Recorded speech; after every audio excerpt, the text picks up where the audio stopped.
ધોરાજી નગરપાલિકામાં પત્રકારોને બહાર કઢાયા. શું ભાજપ શાસિત બોર્ડ ભ્રષ્ટાચાર છુપાવવા માંગે છે? ધોરાજી નગરપાલિકાના તાજેતરના બોર્ડ મીટિંગ દરમિયાન એક ચર્ચાસ્પદ બનાવ સામે આવ્યો છે, જ્યાં પત્રકારોને મીટિંગમાંથી બહાર કાઢવામાં આવ્યા હતા. નગરપાલિકા પ્રમુખ શ્રીમતી પાયલબેન ધોળકિયા દ્વારા પત્રકારોને બોર્ડ રૂમની બહાર રાખવાનો નિર્ણય લેવામાં આવ્યો હોવાનું સામે આવ્યું. આ ઘટના પછી નગરપાલિકાની કામગીરી અને પારદર્શિતાને લઈને ગંભીર પ્રશ્નો ઊભા થયા છે. મીડિયા લોકશાહીનો ચોથો સ્તંભ છે અને પત્રકારોને બોર્ડ મીટિંગમાંથી બહાર કાઢવાનો નિર્ણય અનેક શંકાઓને જન્મ આપે છે.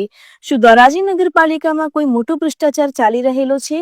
જો નગરપાલિકા શુદ્ધ અને પારદર્શક રીતે કામ કરે છે તો પછી મીડિયા હાજરીથી શું ડર? એવા તો કયા મુદ્દા છે જે મીડિયાની સામે જાહેર કરવામાં નથી આવતા? અગાઉ નગરપાલિકા બોર્ડ મીડિયાને દૂર રાખવામાં આવ્યું હતું. નગરપાલિકા મીડિયા સામે કેમ મુદ્દાઓ જાહેર નથી કરતી? મોટો સવાલ છે. નગરપાલિકા મોટો ભ્રષ્ટાચાર હોય તેવું લાગી રહ્યું છે. રિપોર્ટર ફિરોઝ જોનેજા, ધોરાજી. બોર્ડમાં આ લોકો એક પણ મુદ્દાની ચર્ચા કર્યા વગર તમામ મુદ્દા એક સાથે મંજૂર કરી દે છે.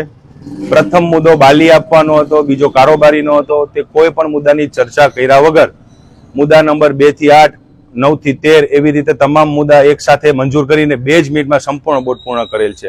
અમે આ અગાઉ ચીફ ઓફિસર શ્રી અને પ્રમુખ શ્રીને રજૂઆત કરેલ કે નિયમ મુજબ મુદ્દાવાર ચર્ચા કરી અને તમામ મુદ્દાઓ ચલાવી અને મુદ્દાની ચર્ચા કર્યા પછી નિર્ણય કરવો. અગાઉ પણ 28/7/2025 ના રોજ આવી જ રીતે બોર્ડ ચલાવેલો હતો, જેની સામે અમે નામદાર ગુજરાત હાઈકોર્ટમાં પિટિશન કરેલ છે, જે હાલમાં પેન્ડિંગ છે.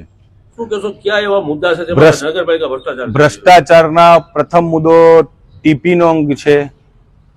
ગુજરાતમાં ગુજરાત સરકાર તમામ શહેરોમાં ટીપી લાગુ કરે છે. ટીપી લાગુ કરવાનો શુભ હેતુ એવું છે કે ટીપી લાગુ કરે તો રિઝર્વ પ્લોટ નગરપાલિકાને મળે. તેમાંથી રિઝર્વ પ્લોટમાંથી નગરપાલિકા તેની કામગીરી કરી શકે, ગરીબ માણસોને મકાન ફાળવી શકે. એવું ન થાય પણ અમુક અંગત બિલ્ડર લોબીને પ્રાઇવેટ ફાયદો કરાવવાને હેતુથી ટીપી સ્કીમ ઉઠાવવા માટે આ આખું બોર્ડ હતું.